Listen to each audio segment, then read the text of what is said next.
Hello and welcome to the Heatwave. So glad you could join us right here on QTV. I'm your host. My name is Charlie. As usual, on this show, I get to bring you the movers and shakers in the entertainment industry as I bring them up close and personal to you. All right, so today, my guest is actually one of the most celebrated Zambian artists. He's helped shape Zambian music to what it is today, and his lyrical delivery and distinct sounds sets him apart as one of the most uniquely talented artists. Ladies and gentlemen, all right, so having Shimasta on the show today, and we'll be getting to know him up close and personal today. And this is an interview I've been looking forward to, and I'm so glad he actually made it. Let's talk about your song, man.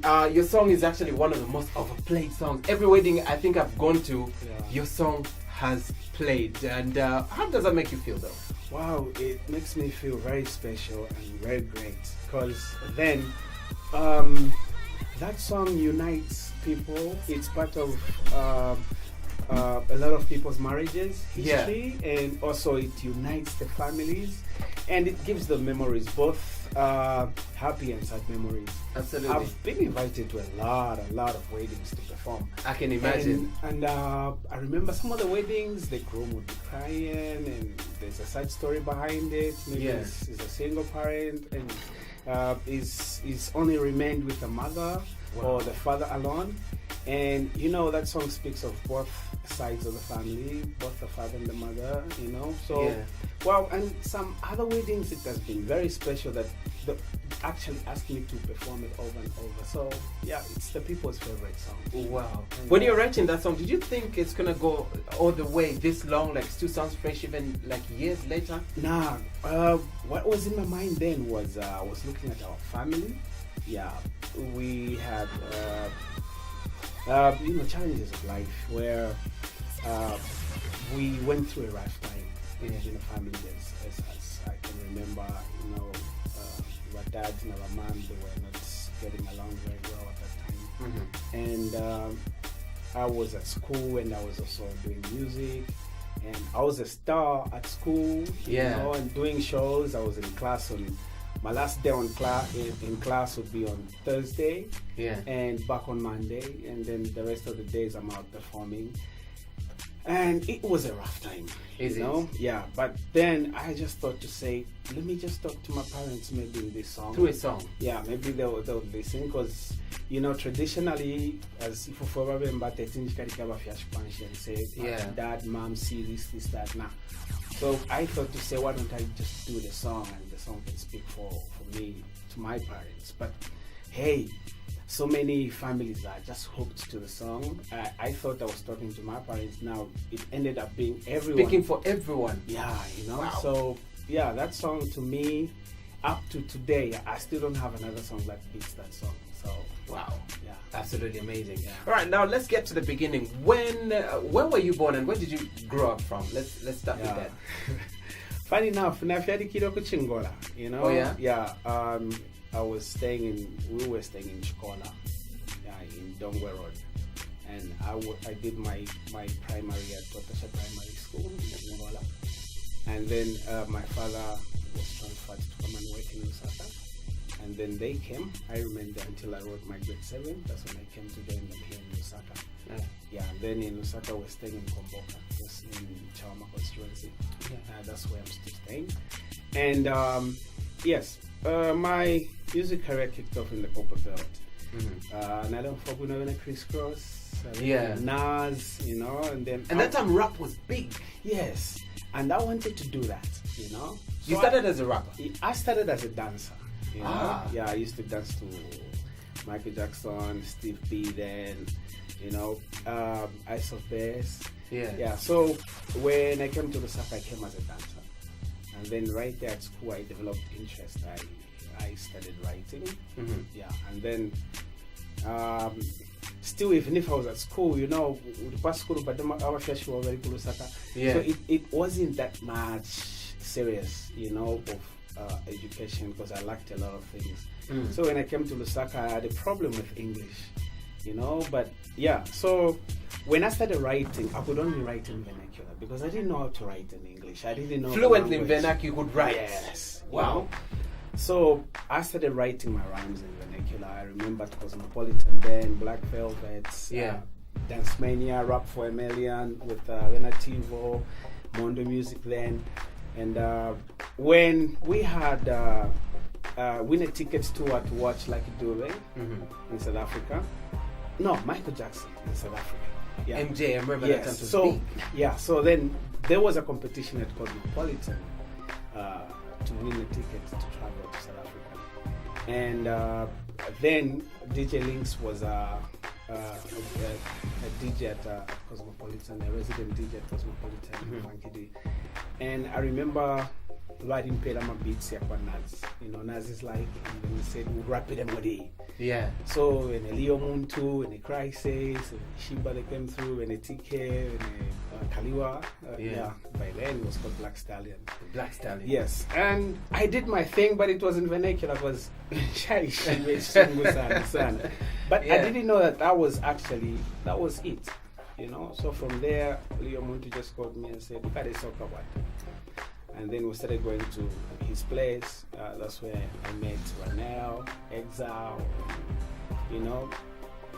And I was still doing my vernacular thing. So then they got a deal from Mondo, you know, and we started working on how what we could do with the music in vernacular. Then Red Linso came in, and Red Linso was doing in Chewa. Yeah, he had his own style as well. Yes, in Chewa. So then we had to put our heads down, and then there was a group called Third World Squad where we all belonged to, and then that was you and who else? We were many. Wow. We were me, Exile, Shiba, Ranel, Red Linso, Sansan. We were just many. Bushman, and we were like a group of 35. Because then we thought we were going to be the Zambian Wu-Tang. You know? Yeah. The dream, man. Yes. So it kicked off from there. Then I featured in Black Windows' first album. Then Yeah. And then the second album. Was that like your official recording commercially? Yeah, like the first time in the studio. Whoa. Yeah. You know, and then I featured in their second album, and then I featured Nalu. Then I featured Yesu Culture. Yeah. And then the name just went. Like, very deep. And I remember being called on Smooth Talk. And I told Innocent, I said, you know. Then, wow. Then Nasty D invited me. We started working with the Zambezi Symphony. Yeah. But then it was strictly live shows, live music. That's where I learned how to play guitar. I play rhythm, I play bass. Wow. I play drums, you know. Yeah. And then I play percussions. And then the first pay that Nasty gave me, that was my first pay in the professional music industry. He gave me a Bemba Bible. And then he said, therefore I will engage because you're a good songwriter, so you need to put the word, you know, in you. Wow. So then my Bemba Bible is still there, you know. Yeah. And then we did a couple of shows, a lot of shows. Then I kept writing songs and rehearsing them. So by the time Nale Ako Studio Mukoreko album is already abantu barishibanye mbosha. Yeah. You know, and it came a time where to the past stage, and then we announced about perform you know, some of my hits, people's favorites. And then Gavalan that Rimbo Shimulefwan, people would say Shimasta. You know? Wow. And he just said, I think in our graduate Shimu, to go studio and I went for your show. And I was very excited. And then we went to the studio. I didn't know he had prepared for me to go and record Kula Studios. But then, before I went to Kula Studios, Ken the Mind Blower called me at Zintrastic because he was a sound engineer and the producer at Zintrastic. He's the one who recorded Twice's album. We recorded Nasty D's album, I Tire. Yeah. And that album we recorded from 19 hours to 05. We had a master CD which went on air. All songs? All songs. Wow. It was one night within those hours. Eish. You know, so that's when Ken called me and said, Ninku China beat, but it wasn't a Zambezi, it was just an Afro nice beat, you know. So to a China mom, that's when I said, okay, all right, let me just see what I can do. Then I did one the release. Wow. But then I didn't feel the song because it was not a Zambezi song. Yeah, because now you were in the fusion of the whole Zambezi web. Yeah, like for two to 3 years, you know. So I was like, all right, anyway. So when it was done, he called me. I didn't go to the studio. He called me again. So when I passed by there, he said, "Your song is done." When I heard it, I was like, "Okay, what's my favorite?" But I didn't feel it. And It wasn't at the heart. He saw it, and then he said, "Oh, uleru doubt or him. Okay, twalama." Then he took it to Choice FM, upstairs, in the house.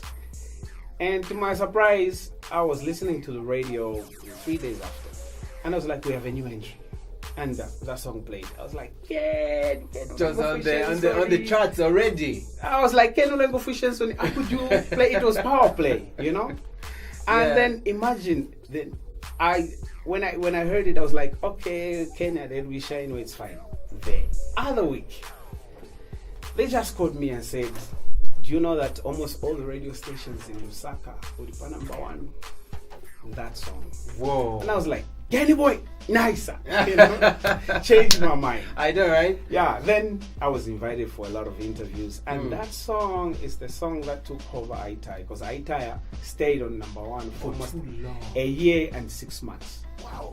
And then that song just took over, you know. And then when that song took over, then Nasty took me to Kula Studios. Then I started recording the album. So that's when the Shimasta album came, where there's Kofi Kombwele teachers, Istemiko Cheswide, and John White, and plus Namanyimbo Yambi.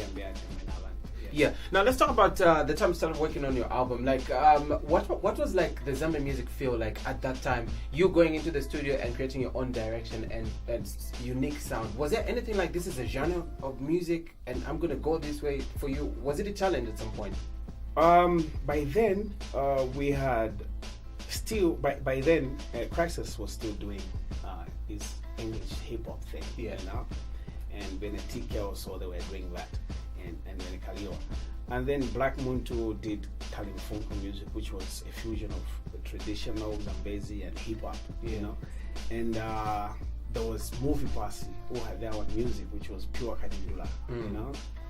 And I remember Anasti telling me that imba music iliaufa kumutima iliyofaa kufunye music we reached a limit. Yeah, you know, that's when I thought of, okay, why don't I do this album? So when I was recording that album, I had no sound specific in my head. Yeah, it was just you laying down a feeling. I was just, you know, pouring out my feelings in the studio. Like I can't believe therefore beat so you know. Yeah, it all just worked out like that. And then the music industry then was very professional. Yeah. And then it wasn't easy for any artist to get in a studio and record. You wouldn't even know where a studio is located. I remember Nadikere Pupan's almost half a day, you know, waiting to see an artist who I wrote a song for. By then, but I just thought this song could be would work well for her. And I stayed half a day to 18 hours. You know, I was just outside the gate. I didn't even enter inside. You know, so it was like that. And DJs really worked. Yeah, they really helped, because then I remember on Hot Demo Action there were callers used to call and say, my name is Frederick Andrews, and yet they're Zambians. Today I'm very happy to hear someone call on radio say, you know, I'm like, wow, okay, we've really done this. And the DJs really worked really hard, because again there were a lot of radio stations that didn't allow 1%. All wanted it to be in English all the time. Yeah, you know, so even the fans, they just believed that if I call on radio, unless in English. Yeah. You know, if I want to talk to the DJ, my name should be in English. You know? Yeah, so it was that much. I want to play friends on to that level. Yeah, you know, and that's the time you were dropping your Vernac album. Yes. Wow. You know, yeah. And that's the reason why I never had a lot of interviews back then, because tetinja mukulande chibemba pa Yeah. pa radio na pa TV balakanya, you know. So even when Innocent kalaluka called and said walalanda chibemba pa Smooth Talk, I was like, okay, you know, they really want me to go there because Inyimbo Shadi Dida, that album was voted the most played album on radio, you know. So they really people wanted to see where Shimasta. They had the music, now they wanted to see it. Yes, and then I couldn't because then the language barrier, you know. So then that's what happened. But the DJs and the promoters then, they really put in their best, and to see the way it is today. And the way it is now, it's, of course, the market has opened. Yeah. And a lot of artists are really working and to make sure that Zambian music still maintains the standard. But what has lagged behind is the business side of the business side. Yeah. Now let's talk about it brings me to my next question. Let's talk about the business side of music then and now. How did you used to make money, artists, then? Wow. Then we were artists, you know, like if ngana muno mai pa TV adelanda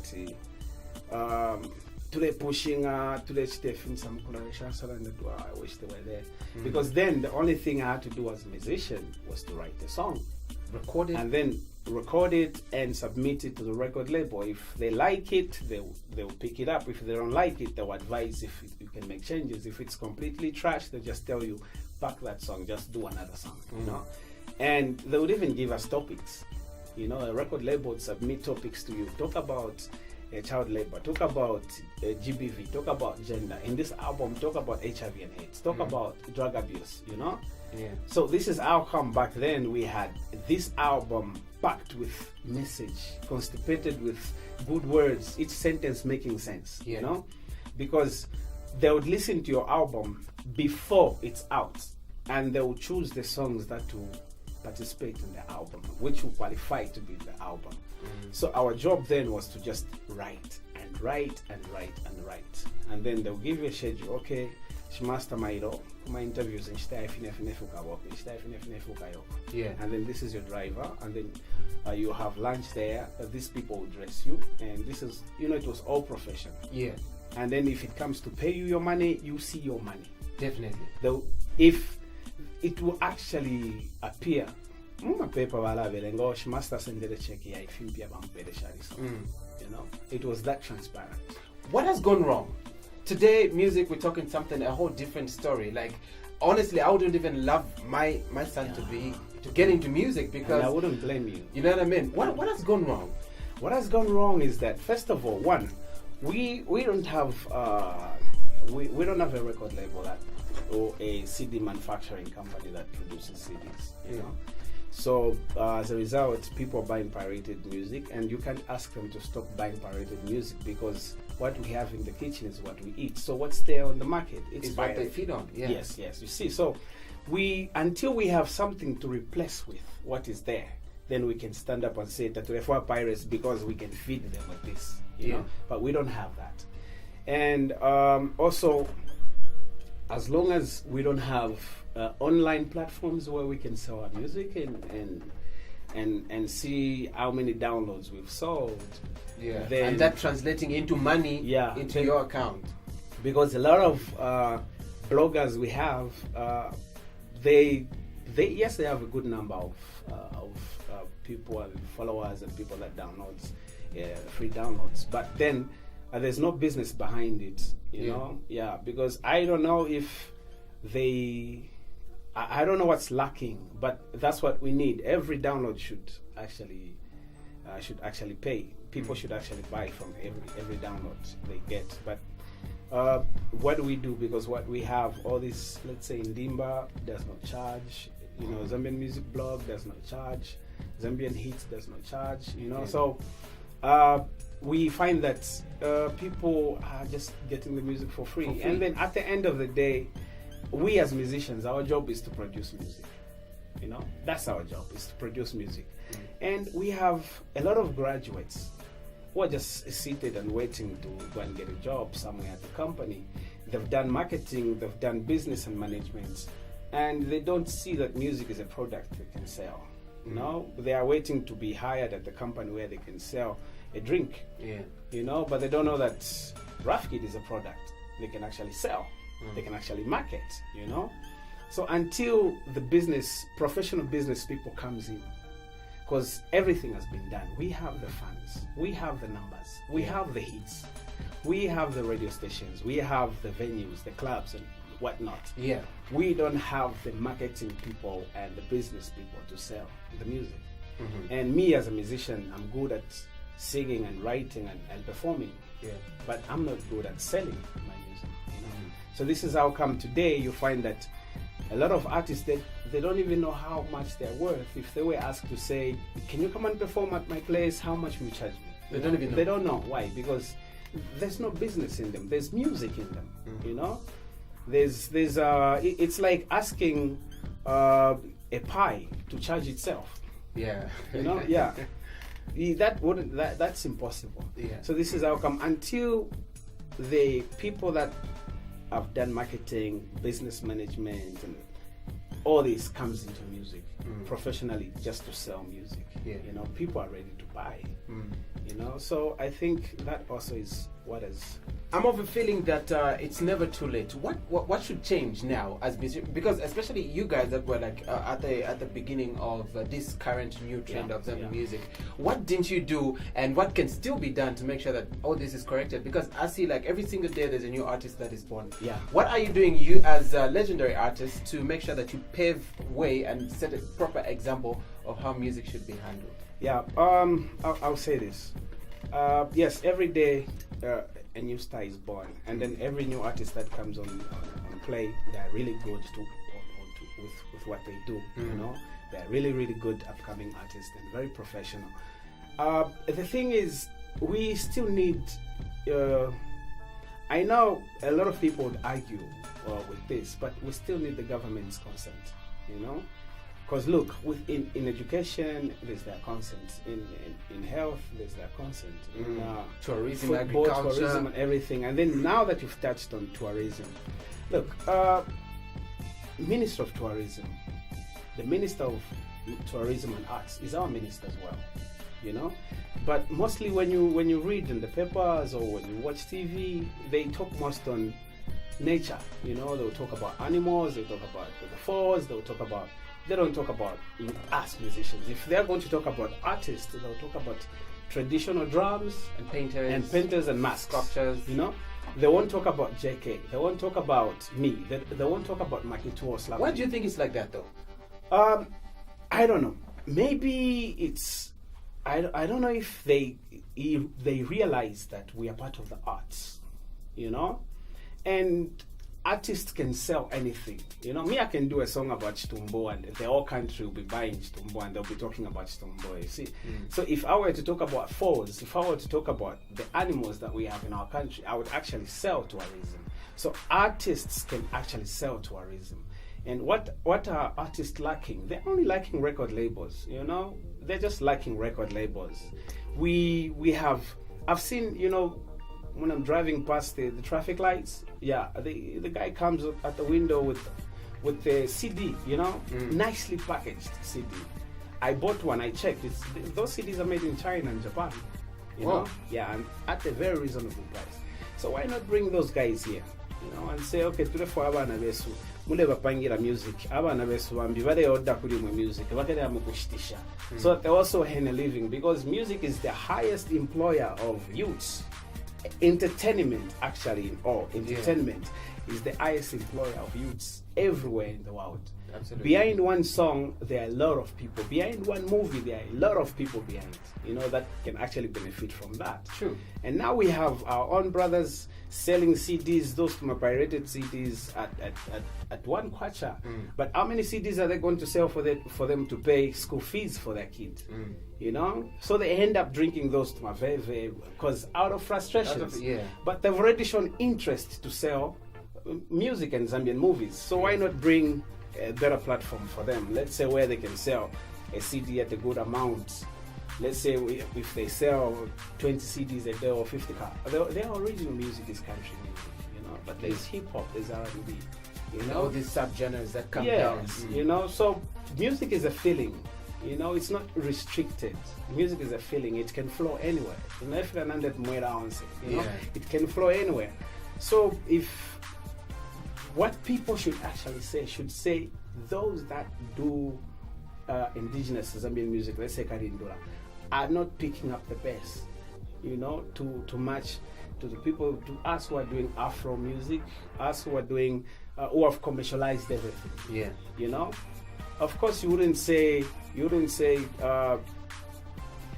abaleshitishama pai badekopera basungu awe abachikanda bafure baposa kwa mani so that naena baitantika next na pai, you know. So those who are doing traditional music, traditional Zambian music, should up their game, you know, so that they match up with the new breed, new music, and together we go for it. Sure that. Now let's talk about Shimasta real quick as we drift very close. Where is Shimasta now? Well, right now I've just dropped 2 videos. Last year, December, I dropped Chinyao, the video which gave me an award. And this time I featured Wamurini Land in one of the songs, called Nala Isa. And we did a video which was sponsored by Combon. And the video is what I'm trying to premiere here. And also there's another song called